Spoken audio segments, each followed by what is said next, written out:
আসলে আজকে আমি যে জানাজার নামাজটিতে উপস্থিত হয়েছি, উনি আমার কোনো আত্মীয় না বা প্রতিবেশী না।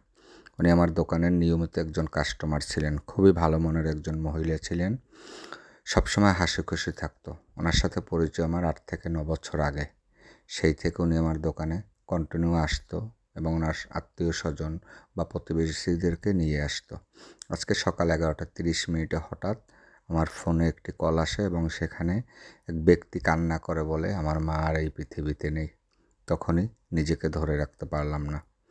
তাই ওনার বাড়িতে চলে গেলাম আজকের জোহরবাদ। অনেক দূরে ঝালকাঠির পিপুলিতে গ্রামে। কখনো আমি যাইনি। অনেক দূরের পথ। সেখান থেকেও অনেক ভিতরে। তাই খুঁজতে অনেকটা সময় লেগেছে। আসরবাদ ওনার জানাজার নামাজে অংশগ্রহণ করে তারপরে আমি এবার আমার নিজ এলাকার উদ্দেশ্যে রওনা দেই। আসতে আসতে মাগরিব হয়ে যায়।